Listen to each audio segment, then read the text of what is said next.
Mi madrastra quemó todas las pertenencias de mi difunta madre y, al hacerlo, puso a mi padre en el hospital. Me vengué de ella. Mi madrastra y yo nunca nos hemos llevado bien, y nunca olvidaré la noche en que me llamó borracha, alardeando de que acababa de quemar todas las pertenencias de mi difunta madre. Las quemé, era todo basura de todas formas. Siempre odié como ustedes la mantenían como parte de su vida. Necesitan aprender a dejarla ir. Deberías verlo como un favor, en realidad. No pude decir ni una palabra y simplemente colgué. Me quedé en silencio por un minuto antes de recibir una avalancha de notificaciones de su parte. Me enviaba foto tras foto de cenizas, acompañadas de emojis riéndose. Mi papá y yo estábamos de campamento cuando esto sucedió, así que lo desperté para contárselo. Al principio pensó que estaba bromeando, pero cuando le mostré pruebas, se puso pálido. Salió de su tienda y empezó a agarrarse el pecho, teniendo un ataque al corazón. Llamé a una ambulancia aérea. Tardaron 15 minutos en llegar y subimos inmediatamente. Los médicos me dijeron que no tuviera muchas esperanzas. Todo esto sucedía mientras mi madrastra no paraba de llamarme exigiendo que contestara. La ignoré y tomé la mano de mi padre todo el tiempo. Llegamos al hospital y lo admitieron en la UCI, donde lo conectaron a muchas máquinas. Me senté junto a su cama, sosteniendo su mano, viendo cómo su pecho subía y bajaba. La idea de perderlo era insoportable. Traté de ser fuerte, pero la culpa me abrumaba. Pensé que, si no le hubiera dicho, él estaría bien, pero en el fondo sabía que eso no era verdad. Después de lo que pareció una eternidad, los médicos lograron estabilizarlo. Dijeron que tuvo suerte de haber sobrevivido, pero aún estaba en un estado frágil, cualquier estrés adicional podría ser peligroso, incluso fatal. Durante los días siguientes, apenas me separé del lado de mi padre. Cada vez que salía de la habitación me sentía ansioso, aterrorizado de que algo sucediera mientras no estaba. Los médicos seguían diciendo que necesitaba descansar y que el estrés era lo peor para él en ese momento. Pero era difícil, considerando que mi madrastra había quemado todas las pertenencias de mi madre. Mi madrastra siempre había sido amargada con respecto a mi madre y las dulces cosas que nuestra familia decía sobre ella. El último día de Acción de Gracias, estábamos todos reunidos alrededor de la mesa del comedor. Era la primera vez que mi padre traía a su nueva novia, mi futura madrastra, a una festividad familiar. Todos estaban curiosos por conocerla, ansiosos por conocer a la mujer que finalmente había devuelto la sonrisa al rostro de mi padre después de años de duelo. Recuerdo haberme sentado junto a mi papá, con mi madrastra a su otro lado, su mano descansando en la de él.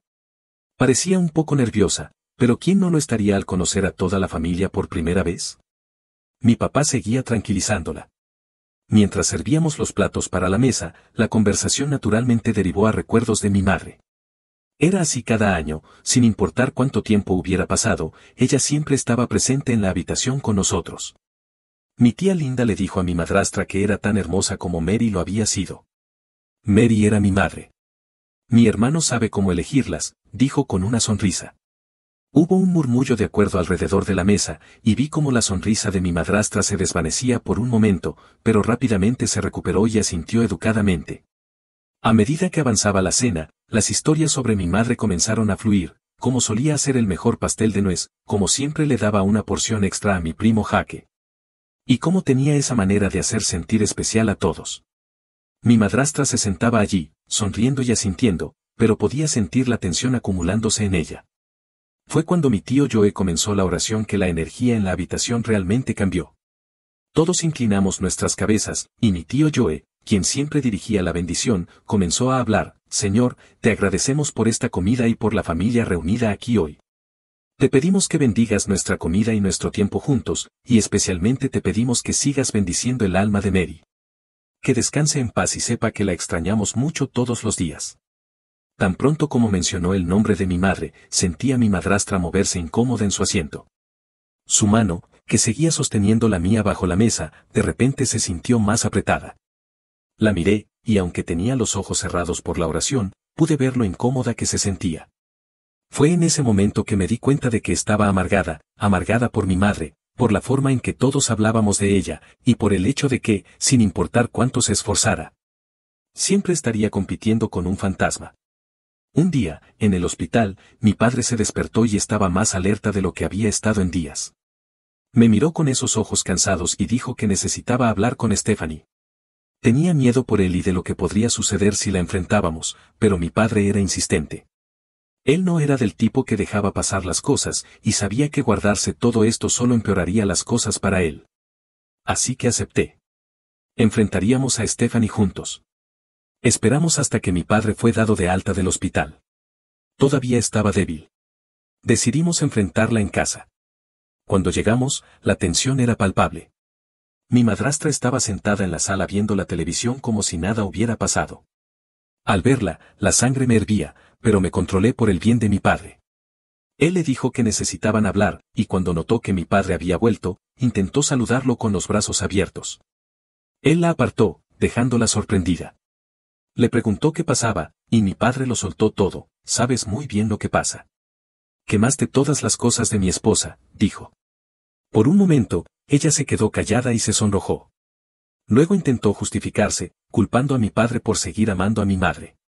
Él le dijo que no la amaba aún, pero que no estaba en posición de quemar todas sus pertenencias. Stephanie dijo que si él ya no la amaba, entonces ¿por qué le importaba? Solo eran cosas acumulando polvo en la casa, le gritó. Vi que mi padre estaba a punto de explotar y le hice una seña para que se sentara. No quería otro viaje al hospital. A pesar de que aún estaba débil, mi padre se soltó de mi mano. Estas cosas eran todo lo que le quedaba de su madre, y las tiraste solo porque querías más espacio, le gritó. Ella puso los ojos en blanco y le dijo que estaba siendo demasiado dramático. Dijo que no podía vivir en el pasado para siempre y que era hora de seguir adelante. Mi papá le dijo que esto no era sobre seguir adelante, sino sobre respeto. Fue entonces cuando intervine. El hecho de que no mostrara remordimiento alguno me enfureció. Nos dijo a ambos que esa era su casa también, y que si teníamos un problema, podíamos irnos. Incluso dijo que deberíamos agradecerle por haber eliminado todas las cosas de mi madre de la casa. Me dijo que con esas cosas fuera, podríamos sanar más rápido y no tener un recordatorio constante de que ella estaba muerta. Mi papá dijo que él pagaba la hipoteca y que su nombre estaba en los documentos. Le dijo que tenía que irse de inmediato. Parecía que esto era la gota que colmó el vaso para él, sin contar que ella no lo visitó en el hospital. Se negó a irse, y la discusión se intensificó. Vi que mi padre se ponía pálido nuevamente y lo llevé al sofá. Le dije a ella que lo dejara en paz. A ella no le importaba que le estuviera causando tanto dolor. Después de que mi padre se estabilizó, lo ayudé a ir a la cama. A la mañana siguiente, todo estaba inquietantemente tranquilo. La tensión de la noche anterior se sentía en el aire, imposible de ignorar. Mi papá seguía en la cama, exhausto y emocionalmente agotado por todo lo que había pasado. Podía oír su respiración lenta a través de las paredes delgadas. Bajé las escaleras medio esperando que ella se hubiera ido, pero no. Ahí estaba, sentada en la mesa de la cocina con una taza de café en la mano, como si nada hubiera pasado. Ni siquiera me miró cuando entré, su atención estaba completamente en su teléfono. Sus dedos se movían rápidamente por la pantalla. Las llamadas empezaron, primero fue mi tía. Me preguntó qué estaba pasando y por qué mi madrastra la había llamado en medio de la noche, llorando sobre cómo mi papá y yo la estábamos atacando y tratándola como una extraña en su propia casa. Intenté explicarle lo que realmente había pasado, pero cuanto más hablaba, más me daba cuenta de que mi madrastra ya la había convencido de lo contrario. Luego fue el mejor amigo de mi papá quien llamó, diciendo que estaba preocupado. Mi madrastra le había dicho que mi papá estaba perdiendo la cordura, que no estaba manejando bien su duelo y que estaba comenzando a arremeter contra ella sin razón. Ella hizo que pareciera que éramos nosotros los que habíamos cruzado la línea y que necesitábamos ayuda. Quedó claro que iba a luchar y que iba a asegurarse de que todos creyeran su versión de la historia. Podía verla con el rabillo del ojo, todavía sentada en la mesa de la cocina, sonriendo mientras seguía escribiendo en su teléfono. No pude soportarlo más. Dejé mi taza de café sobre el mostrador con un golpe tan fuerte que el sonido retumbó en la cocina como un disparo. ¿Qué demonios estás haciendo?, le grité. Finalmente levantó la vista y me dijo que estaba asegurándose de que la gente supiera la verdad.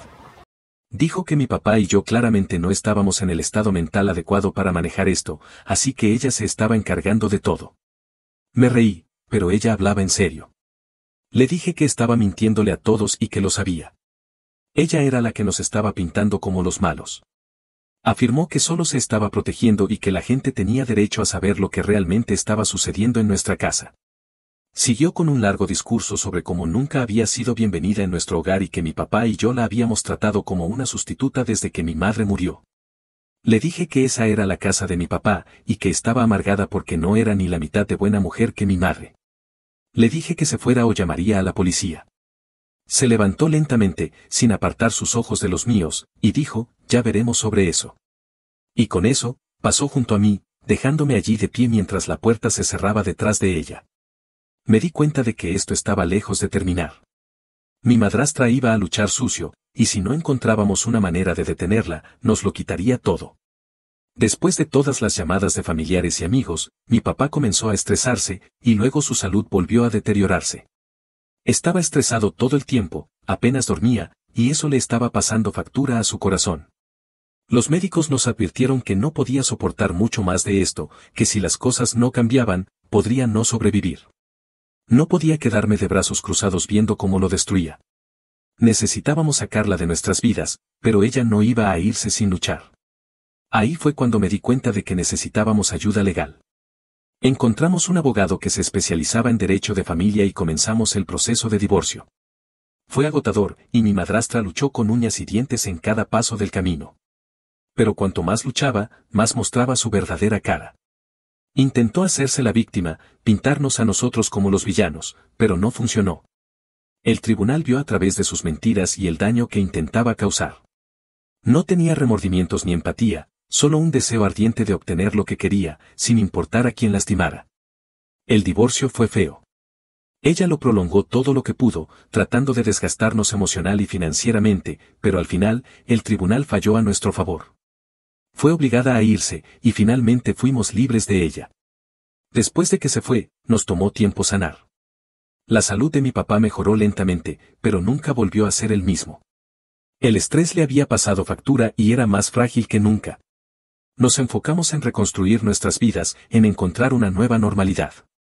No fue fácil, y hubo días en que el peso de todo lo que habíamos pasado parecía demasiado para soportar, pero nos teníamos el uno al otro, y eso era suficiente. No hablamos mucho sobre las cosas de mi madre después de eso. La pérdida era demasiado dolorosa. Un día, mientras revisábamos algunas cajas viejas en el ático, encontré un pequeño sobre escondido en una esquina. Estaba dirigido a mí, con la letra de mi madre. Mi corazón dio un vuelco mientras lo abría. Las lágrimas llenaron mis ojos al leer las palabras que me había escrito antes de morir. Hablaba de cuánto me amaba y de lo orgullosa que estaba de la persona en la que me estaba convirtiendo. Al final, escribió, pase lo que pase, siempre recuerda que estoy contigo. En cada recuerdo, en cada momento, estoy allí. Apreté la carta contra mi pecho y sentí una paz que no había sentido en mucho tiempo. Mi madre se había ido, pero aún estaba conmigo, en cada recuerdo, en cada momento, y nadie podría quitarme eso. Con el tiempo, el dolor comenzó a desvanecerse. Mi papá y yo estábamos más unidos que nunca. Sabíamos que no podíamos cambiar el pasado, pero podíamos decidir nuestro futuro, y eso fue exactamente lo que hicimos. Nos mudamos a una nueva casa. Era un nuevo comienzo. La primera noche en nuestro nuevo hogar, nos sentamos en el porche viendo la puesta de sol, y mi papá se volvió hacia mí con una pequeña sonrisa. Lo logramos, dijo. Sí, respondí. Lo logramos. Y a través de todo, supe que mi madre estaba cuidándonos, y que estaría orgullosa de las personas en las que nos habíamos convertido.